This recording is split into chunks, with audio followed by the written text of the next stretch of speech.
Dear viewers, you would have often heard or read about the systematic withdrawal plans. Systematic withdrawal plans have been projected as something which you can completely depend upon for your retirement income.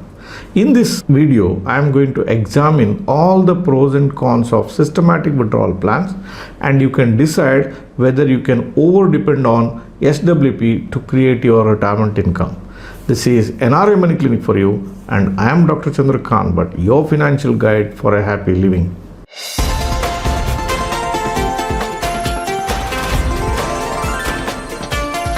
NRI Money Clinic. No hype, just the right advice. Dear viewers, one of the ways you can create retirement income is through the systematic withdrawal plans from the mutual funds. What is a systematic withdrawal plan? Systematic withdrawal plan is you have a mutual fund portfolio or you've invested in some of the funds. At periodical intervals of the time, you keep drawing some amount of money from your profits. That is called the systematic withdrawal plans.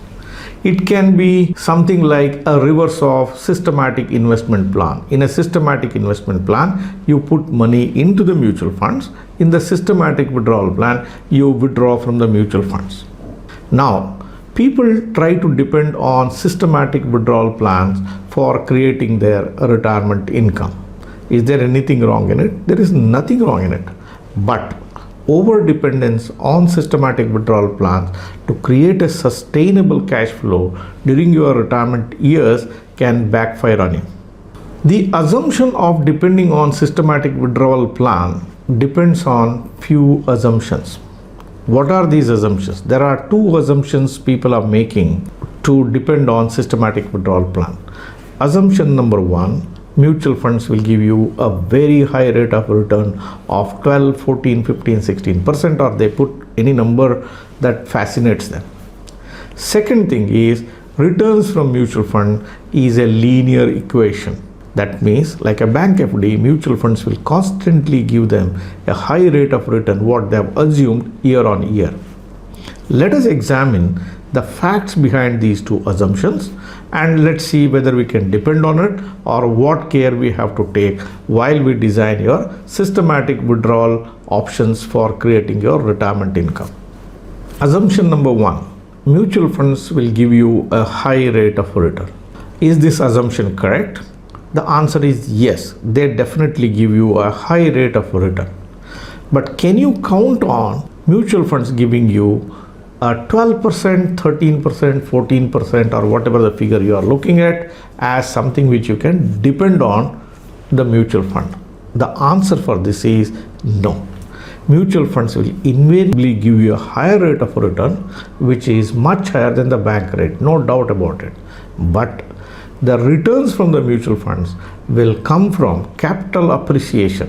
Capital appreciation is something which depends on different factors. The events or the circumstances favoring capital appreciation. Capital appreciation does not happen as a linear equation. It will not happen on year basis. It needs certain conditions for it to express itself, and only then the capital appreciation happens.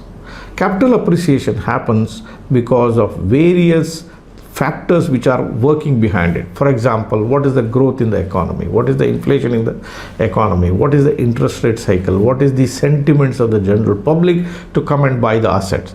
So capital appreciation in the long run is a dependable strategy, but capital appreciation as a linear equation, that is to expect capital appreciation to happen year after year, is not something which you can depend upon. Most people say Indian stock markets gave you a 15%, 16% return over a period of 30, 40 years. Is it right or is it wrong? It is partially right, it is partially wrong. It gave you a return if you compute it from 1979 until today, it shows you that return. But if you cut this data into different time points, let's say between 1979 to 1992, it had a very high growth from 100 on the Sensex. It moved all the way from 100 to a level of about 4,000 by the year 1992, which is known for Harshad Mehta scam period. That means over a period of 12 to 13 years, Sensex moved up by 40 times. Now, From the Sensex, what it has given from 1979 to 2022, remove this period and count only the period which is 1992 till about 2020, the return from Sensex drops down to less than 10%. 2020, during the pandemic year, Sensex witnessed one another event of spiking up from all the way from 27,000 to 62,000. Now again the spike up recalibrated the returns the markets have given. Now look at the time span between 1992 to 2020. That's about 28 odd years. That's pretty long. If somebody has started the retirement journey in 1992, assuming that the stock markets will give them a very high rate of return, they would have been very much disappointed, or their calculations would have gone pretty wrong. So this calls for one thing for people to consider. Remember, capital appreciation happens only when the circumstances are favorable to you. Capital appreciation will not happen year on year, month on month, or as a particular formula where we can say that it happens at a regular intervals of time. The second assumption is the linearity. Linearity is you keep money in the bank and your bank FDs will grow in value day after day, month after month, quarter after quarter, year after year. That's a linearity.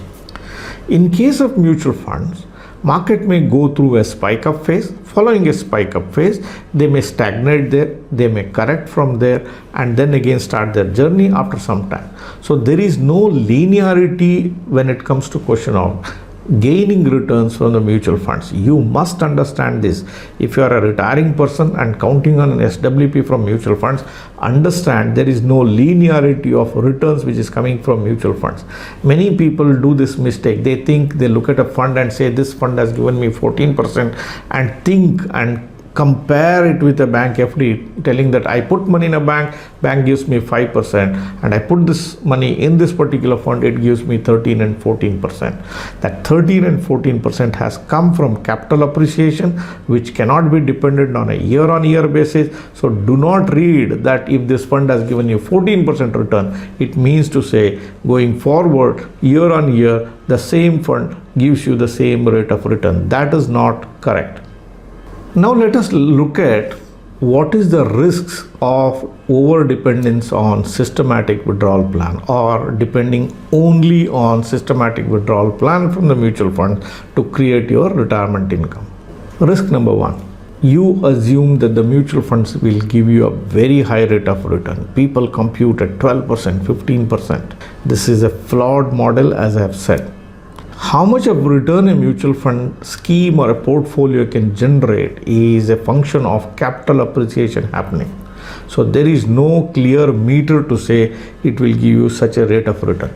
Now let's say that you have got 1 crore in the mutual funds and you assume that the mutual funds will give you 12% and start drawing at the rate of 12% every year from your corpus, and that can backfire you because it may not give you 12%. It can give more than that, it can give less than that. As per the example I've already given you, between 1992 to 2020, the returns from mutual fund for a period of over 28 years was below 10%. There is nothing wrong in the mutual funds as such. It is the way we look at the data which creates an aberration in our mind. So if you have to draw from the mutual fund, don't draw keeping in mind a high rate of return. Rather, go with realistic examples. So risk number 2, apart from overdrawing because of assumption of a high rate of return can create your depletion of capital, there is another reason why your capital can become depleted. It's a well-known fact that the stock markets are not linear and they may not do anything for many long years. Don't think Indian market is a Chinese market, Japanese market. Don't get into this casual conversation. Oh, we will grow, we will always perform very well. Yes, we are a growing economy, we are a transparent economy, we are a democracy, the money flows into the market. But don't make it a very casual conversation and assume that things will happen. Markets can stagnate for a pretty long period of time. Right now, as we see, Indian markets are doing very well. But is it supported by growth? in rest of the world. Now you are seeing what's happening in the US market, you are seeing in the European markets. These markets are coming down. India is interconnected with the rest of the world. If there is a massive recession in US market, it will have a bearing on the Indian markets as well. Indian Sensex is interwoven with the world index. If world index comes down, it will draw the Indian Sensex also down. You can have an outperformance in an Indian market. Outperformance here means you may fall lesser, you may grow faster than rest of the thing. That's outperformance. But you can't say the US markets are down 30% and the Indian markets will be up 20%. That equation will not happen. So there should be some kind of a correlation. Look at our IT companies. They derive their revenues to a great extent from the developed market. If the developed markets get into a recession mode, that will have a bearing on the IT companies' returns in India, and they have a very high proportion in the construction of Sensex or the Nifty as well. So drawing at a peak levels during the stagnant market conditions or the market's down conditions will invariably deplete your equity capital. When the equity capital constantly gets depleted, you may not have the required amount of money to last till the day you leave on this planet Earth. It can have serious consequences. For people who have got a disproportionately high amount of retirement corpus, they may pass through. Whereas for rest of the people who have just sufficient or slightly less than sufficient, drawing from the mutual funds during the stagnant market conditions or the down market conditions will not work in your favor. Now that you know the drawback of the systematic withdrawal plan, to depend on systematic withdrawal plan and to make it work for you, what are the things that you should do right? How can you make it work for you, or what things can make it a working model for you? Point number one, do not over depend on systematic withdrawal plan. Systematic withdrawal plan is one of the tools that is available to create a retirement income, but don't exclusively depend on systematic withdrawal plans. Let there be other means of cash flow during your retirement income. I personally feel, and I have extreme level of conviction, that fixed income solution should be a part of your retirement income. See, when you are getting older, you are not young, your thinking will be not normal. You may forget, you may not be able to manage your portfolios, or if you were to fade out from the scene, leaving behind your spouse may not have the requisite knowledge, interest, or anything to manage your portfolios. So fixed income should be a part of your retirement income stream. So make sure, do not over depend on capital appreciation strategies using the mutual funds or the stocks alone. Always have fixed income in combination with the mutual funds. The next thing you have to keep in mind is, do not overdraw from your mutual funds account. Don't withdraw at a peak levels. Going by the historical data, don't try to draw at the rate of 10% of your mutual fund portfolio as SWP. Instead, withdraw at a sustainable level. Sustainable level is something which is less than the rate of return the mutual fund portfolio can generate. I normally suggest people to draw at the rate of about 4% of your mutual fund portfolio, which looks to be more decent in value. Even if I look at what Sensex generated over these periods of stagnant periods or the turbulent periods, mutual funds have generated somewhere between 8 to 10%, quite dependable looks like. So if you are able to withdraw half of that, say 4% or maybe 5% of the value, it looks to be more sustainable. What happens to the rest of the money? It has a function to perform.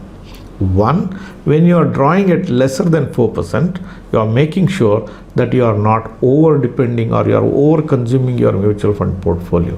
The rest of the profits which is generated by the mutual fund is reflown back, and your equity capital keeps increasing over a period of time. If you retire at 60 and live up to 85, 90 years of period, the money gets eroded because of inflationary pressure. So you have to calibrate your retirement cash flows. Just like during your salary days, you get a salary hike or a dearness allowance.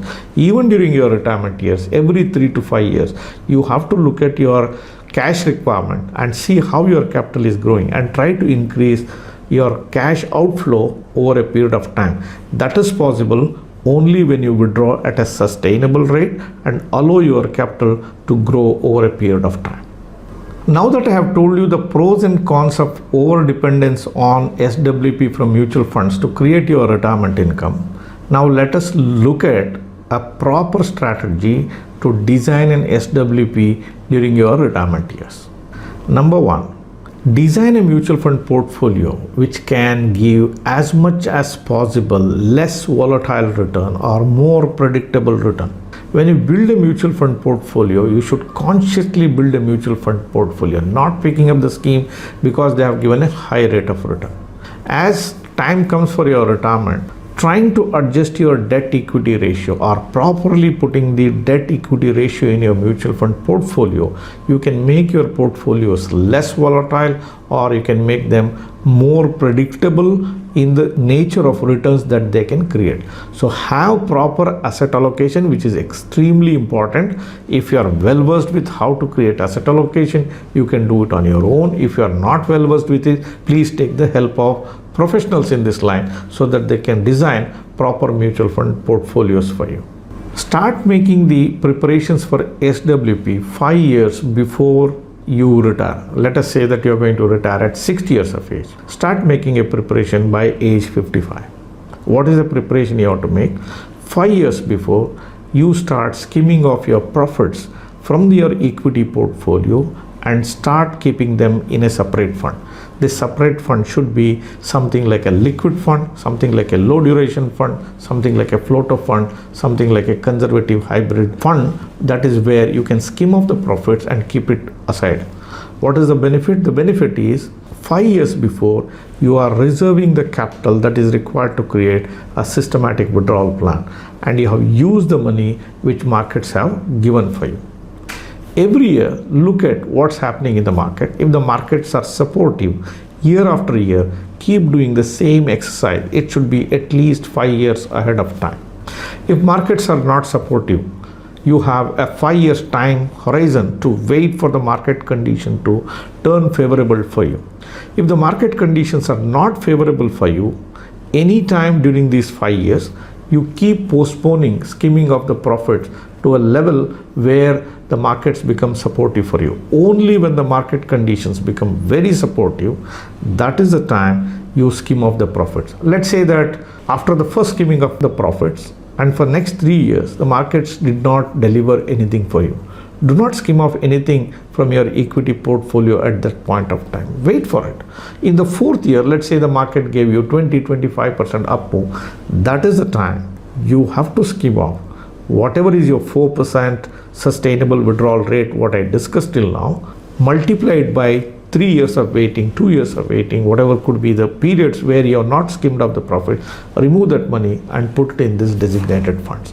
That will work in favor of you. What if the markets did not give for 5 years? What if the market did not give for more than 5 years? That's a possibility. That's a distinct possibility. I can show you countless periods of time in even the Indian Sensex history which such a thing has happened. In that case, one, if you have other streams of income like rentals or the interest from the bank FDs or the annuities or any other stream of income from fixed income can help you. If nothing is available, still I suggest you do not dip into your equity capital. Rather, if your mutual fund portfolio has debt instruments packed into it, start withdrawing from the debt capital. Do not withdraw from the equity capital. Why do I say this? That is because equity capital has a peculiar character. The more it makes you to wait, and when the turn happens for good, it will go through a spike up phase. And you will miss the spike up phase if you start withdrawing from the equity capital. If markets are not supportive for you, you should make sure under any conditions you will not touch that equity capital. Let the spike up phase come. That is the time you skim off the required amount of money to create your SWP. Dear viewers, I would like to add a disclaimer here. There could be many of you who could be depending only on the mutual fund. You may get a feeling that I am talking about the mutual fund industry. Am I talking against the mutual fund industry? The answer is no. Mutual funds are great investment tools. I myself is a mutual fund distributor. But whether it's a mutual fund, whether it's an annuity, whether it's a bank FD or any other instrument, is a vehicle which is available for you to invest for reaching your life goals. It is very essential. We know the pros and cons of each and every investment vehicle. This video is an attempt to tell you that everything is not fine in SWP and it should be handled with extreme care and preferably under the professional advice. Dear viewers, I have a financial business. I am a mutual fund distributor. I help people reach their life goals. I understand retirement very well. In my career spanning over 3 decades, I have seen in the lives of thousands of people the mistakes they make, what works for them, what doesn't work for them, and have a fair idea about how we can design a safe and sustainable cash flow during your retirement years. If you are a person who is looking for help in planning your retirement and to create sustainable cash flow during your retirement years, you can make best use of our services. Our number is shown here on the screen. You can reach to us through a WhatsApp message from any corner of the world. One of the financial guides working with us, or maybe myself, will help you to design the cash flows that you need during your retirement years. So why delay? Send that message now. Dear viewers, hope the video that I have done today helped you to understand why it is dangerous to depend exclusively on systematic withdrawal plans of the mutual funds. If it helped you to understand the risks associated with it, please like this video. If you are a person who is watching my channel for the first time, or if you are yet to subscribe for the channel, please hit the subscribe button and press the bell icon. Don't forget to share this video with your near and dear ones. Thank you very much for watching this episode on NRI Money Clinic. I shall be back with you with a useful topic in yet another video very soon. Press the bell icon for more details and subscribe our channel.